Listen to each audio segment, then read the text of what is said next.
This video is sponsored by Aura. Our presidents have come from many different walks of life. Many ran for office with very little name recognition, unless they were members of Congress, governors, military officers, or high-profile businessmen. Many came from humble origins, while a few were from very wealthy and influential families. Almost every presidential administration has had some controversy, and some of those elected to the White House brought their own personal baggage with them, sometimes with detrimental effects. But very few presidents entered office in such an array of combined military and federal government experience as did George Herbert Walker Bush when he was elected in 1999. But there are some issues that we will discuss. Who was George Herbert Walker Bush? What was it about his background that gave him a major advantage in politics and business? What controversies plagued his life both before and during his political service? What is his legacy, if any? Hello, I'm Colin Heaton, former history professor, Army and Marine Corps veteran, and welcome to this episode of Forgotten History.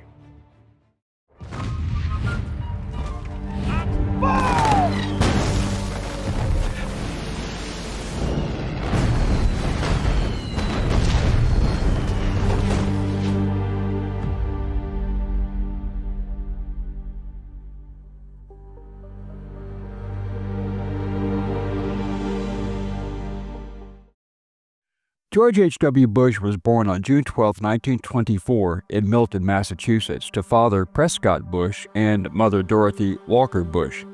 The Bush family was already a very wealthy and well-established family.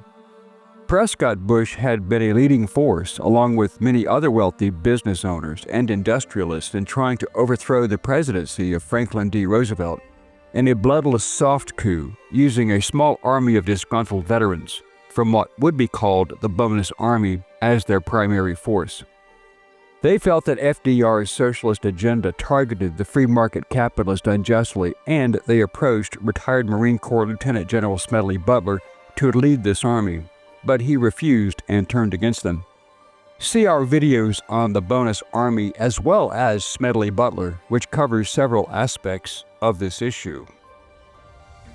George Bush attended Greenwich County Day School from 1929 to 1937, Phillips Academy from 1937 to 1942, where he wore many hats as president of the senior class, secretary of the student council, president of the community fundraising group, a member of the editorial board of the school newspaper, and he was captain of the varsity baseball and soccer teams. When he turned 18, he joined the U.S. Navy as an aviation cadet after graduating from Phillips. He was commissioned as an ensign in the Naval Reserve at Naval Air Station Corpus Christi in Texas on June 9, 1943, becoming one of the youngest pilots in the Navy and assigned to fly torpedo bombers in the Pacific, primarily the TBM Avenger, and he was assigned to the USS San Jacinto as a member of Air Group 51. Bush flew his first combat mission in May 1944, bombing Japanese-held Wake Island. A month later, Bush's bomber was hit by flak and he was forced to ditch in the ocean, where a U.S. destroyer rescued him from the sea. Bush was promoted to lieutenant junior grade on August 1, 1944. On September 2, 1944, Bush's squadron had a bombing mission against the Japanese installation on the island of Chichijima. The entire flight encountered heavy anti-aircraft fire. According to the story, the Avenger's engine was hit and started to burn, yet Bush managed to release his bombs and head back toward the San Jacinto. His two crewmen, radioman second class John Delaney, situated below in the plane's belly, and turret gunner Lieutenant Junior Grade William Gardner Ted White, died. After floating on a raft for 4 hours, the submarine USS Finback rescued him. Bush returned to the San Jacinto in November 1944, participating in operations in the Philippines. Now is a really important time to be talking about Aura, the sponsor of today's video, because hackers may have stolen the Social Security numbers of every American. Over 2.9 billion records were stolen from National Public Data, which offers personal information to employers, private investigators, staffing agencies, and others doing background checks. These stolen records include a person's full name, address, date of birth, social security number, and a phone number, along with alternate names and birth date. And members of the hacker group have reportedly released this information for free online. If you weren't taking precautions with your personal information online before, this should be a huge wake-up call. You've never been more vulnerable online than you are right now. I know firsthand how frustrating and time-consuming it can be when your personal information is compromised. A while back, someone used my credit card to make thousands of dollars worth of fraudulent purchases. I had to spend hours on the phone with my bank, cancel my credit card, order a new one, and deal with extra monitoring for months. It was a nightmare. That's why I'm not taking any chances now. I use Aura.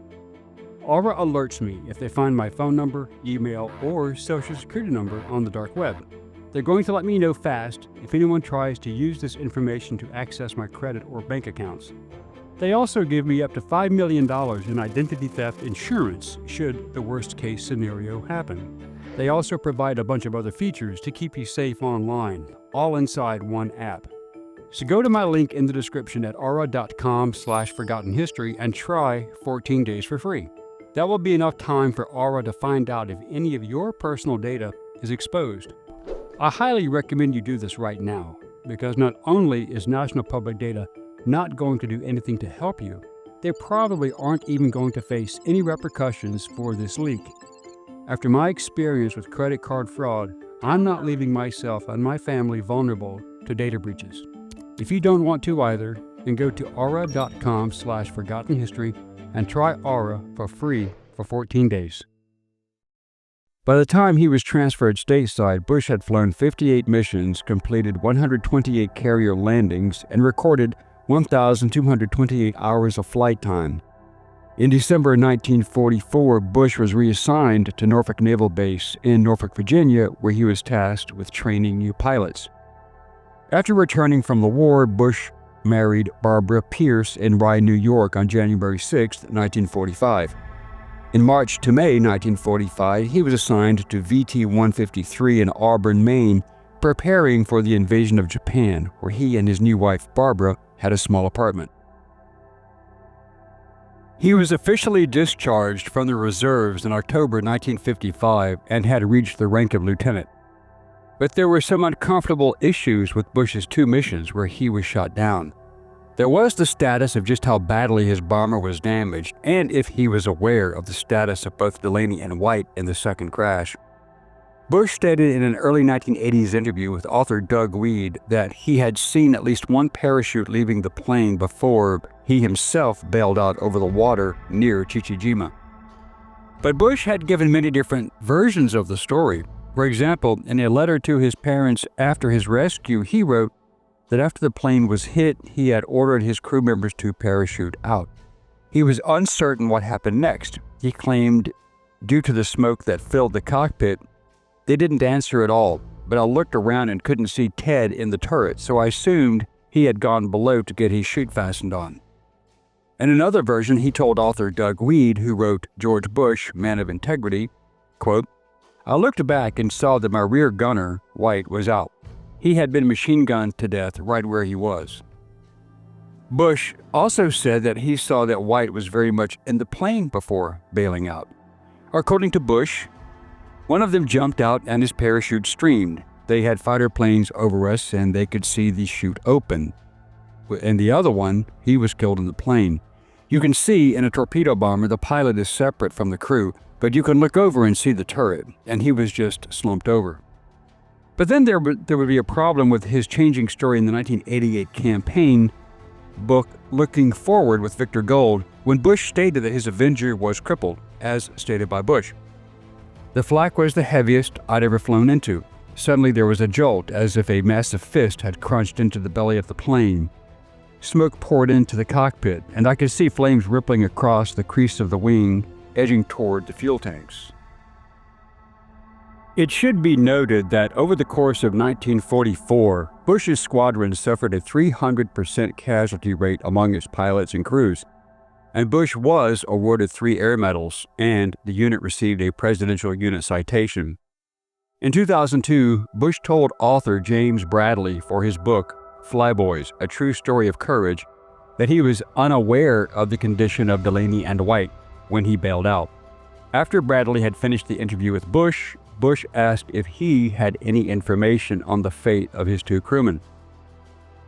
"It still plagues me if I gave those guys enough time to get out," Bush said. Bradley would later write in his book, "No one knew exactly what had happened to Ted and John that day, only that both of them died." But this story was challenged by Chester Mirzajewski, who was the gunner in the Avenger flying ahead of Bush, and Mirzajewski came forward to challenge Bush's statements. Mirzajewski had the best and most unobstructed view and could see directly into Bush's cockpit. He wrote a personal letter to the Vice President in March 1988, stating that his memory of that day was entirely different from what Bush had been saying in television interviews. Bush never responded, so Mirzajewski took his story to the New York Post in August 1988. The Post quoted the tail gunner as saying that only Bush himself had bailed out and that Bush's plane was never on fire. No smoke came out of his cockpit when he opened the canopy to bail out. I think he could have saved those lives if they were alive. I don't know that they were, but at least they had a chance if he had attempted a water landing. Many of the aviators shot down during the attack were captured and executed by the Japanese, and they were cannibalized by their captors. Bush was lucky to have not been captured and eaten, causing him to remark, "Why had I been spared, and what did God have for me?" Bush went on to receive a bachelor's degree in economics from Yale University, where he was initiated into the Skull and Bones Secret Society and served as the captain of the Yale baseball team. After graduating Phi Beta Kappa in 1948, George and Barbara then moved to West Texas, where he began his career in the oil industry, later co-founding Zapata Petroleum Corporation. Bush entered politics and was elected as the chairman of the Harris County Republican Party in 1966, and he was elected to the U.S. House of Representatives from Texas' 7th District. In 1968, Bush endorsed Richard Nixon in the presidential election and was considered as his running mate, but Nixon chose Maryland Governor Spiro Agnew. Then, in 1970, Bush ran for the U.S. Senate and won the primary, but was defeated by Democrat Lloyd Bentsen. Bush was tapped as ambassador to the UN during the period when United Nations General Assembly passed Resolution 2758 to expel the Republic of China, meaning Taiwan, and replace it with the People's Republic of China in October 1971. But Nixon and Bush were at odds, with Nixon supporting Pakistan and Bush supporting India during the 1971 crisis, when Bush supported an Indian motion at the UN General Assembly to condemn the Pakistani government of Yahya Khan for waging genocide in East Pakistan, which is now, today, Bangladesh. He referred to the tradition which we have supported that the human rights question transcended domestic jurisdiction and should be freely debated. In 1972, the United States was charged with intentionally bombing civilian dams and dikes in North Vietnam. Nixon sent Bush to convince UN Secretary General Kurt Waldheim that the United States did not intentionally target those sites. Bush was unwilling to press his assigned case that the dikes had been spared, and he told reporters, "I think that the best thing I can do on the subject is shut up." In 1974, Bush was made chief of the U.S. Liaison Office in the People's Republic of China, making him the de facto ambassador to China. In January 1976, President Gerald R. Ford appointed Bush as director of the Central Intelligence Agency. Due to the Vietnam War and Watergate, as well as failed covert operations, the CIA's reputation was in tatters, and the CIA was shrouded in controversy from the leak of the Family Jewels.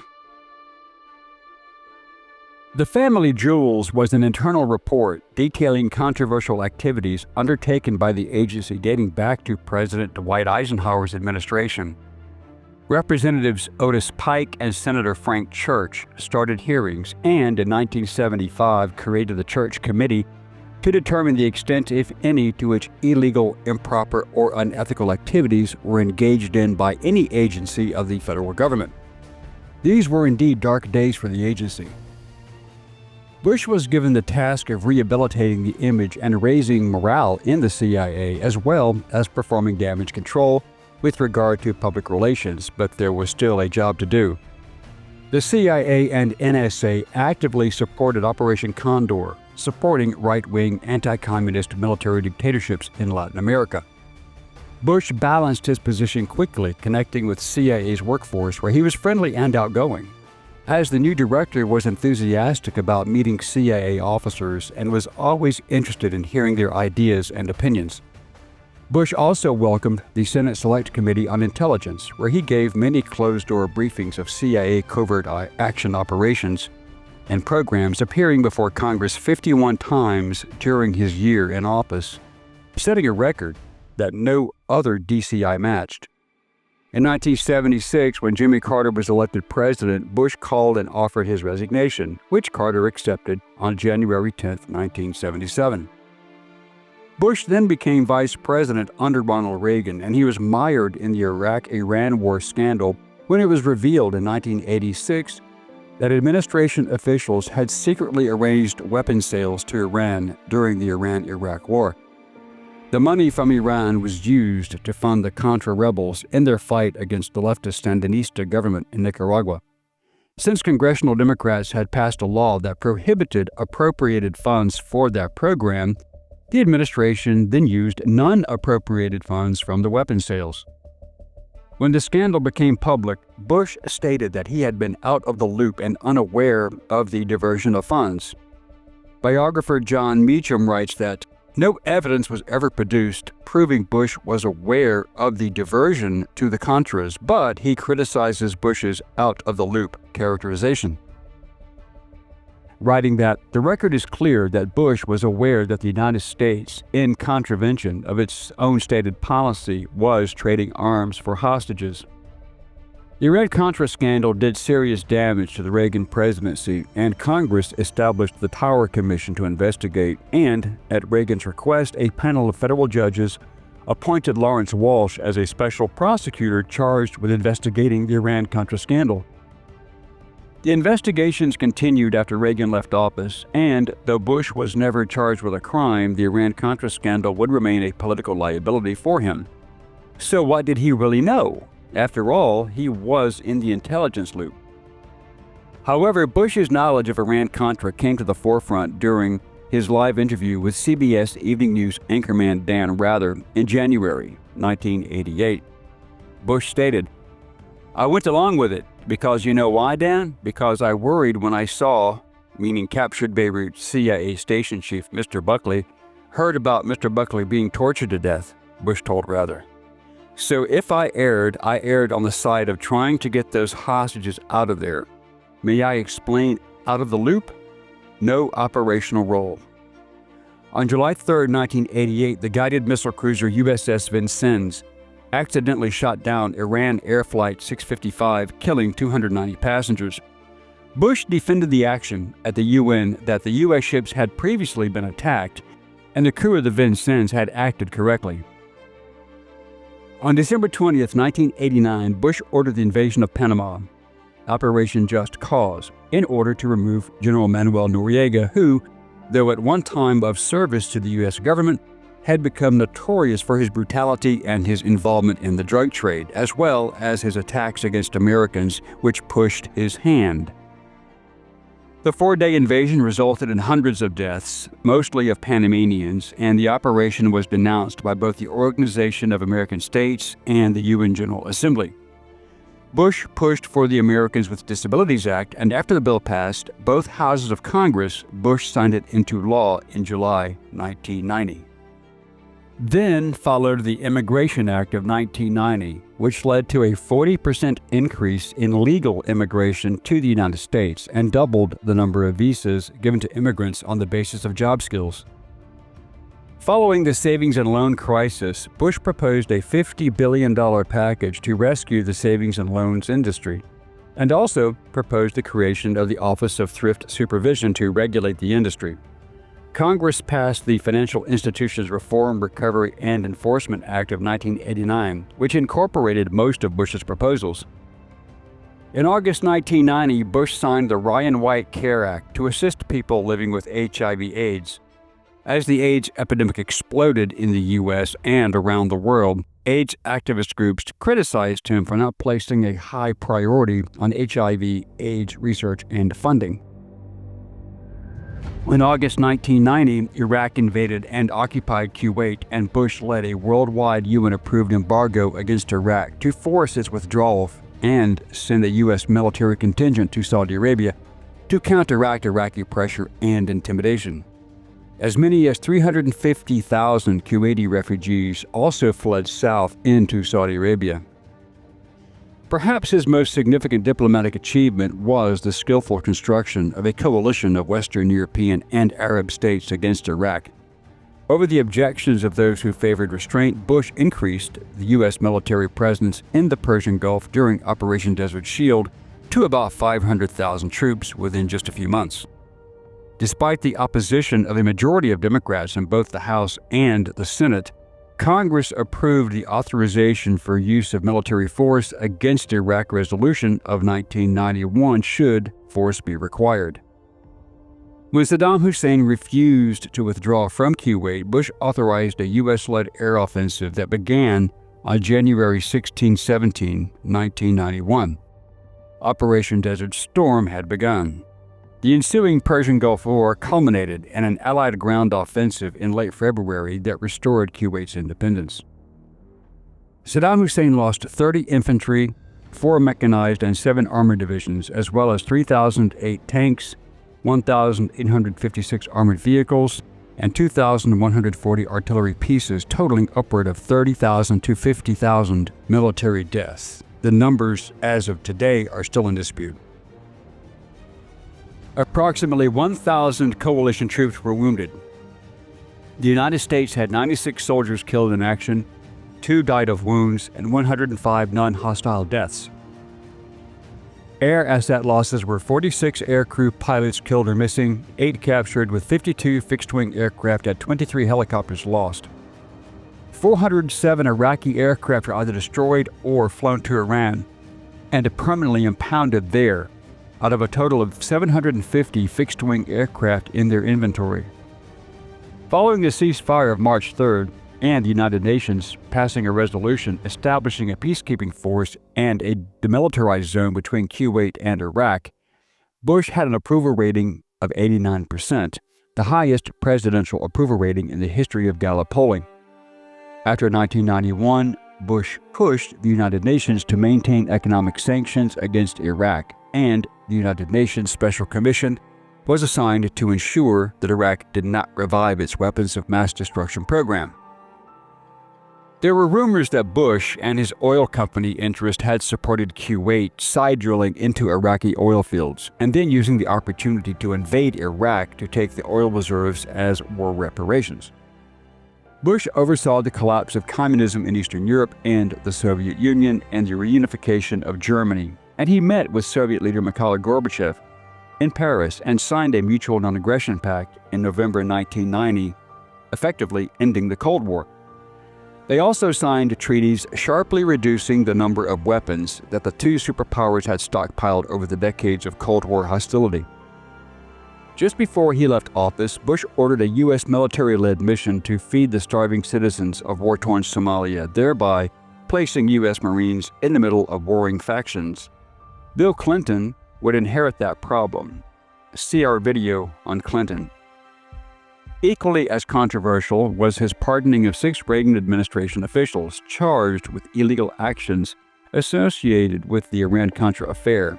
In the 1992 election, Bush lost to Clinton by a popular vote of 37% to Clinton's 43%, while Ross Perot, the independent, garnered an impressive 19% of the vote. The Bush family formed a partnership with former President Bill Clinton to develop and to help raise financial relief for victims of the 2004 Indian Ocean tsunami, Hurricanes Katrina and Rita in 2005, and Hurricane Ike in 2008. President Bush was the author of 2 books, Looking Forward and A World Transformed, co-authored with General Brent Scowcroft. His personal writings served as the basis for 2 additional books, All the Best, George Bush, My Life in Letters and Other Writings, and The China Diary of George H.W. Bush, The Making of a Global President. The 2008 book, Family of Secrets by Russ Baker, alleged that President George H.W. Bush was linked to the Watergate scandal and the assassination of John F. Kennedy. However, his work has been criticized. Bush died on November 30th, 2018 in Houston, Texas, after a long battle with vascular Parkinson's disease. Thank you for watching this episode of Forgotten History. If you liked what you saw, please click like, share, and subscribe. And if you would like to assist with the ever-increasing cost of production, please consider becoming a channel member and joining our Patreon page.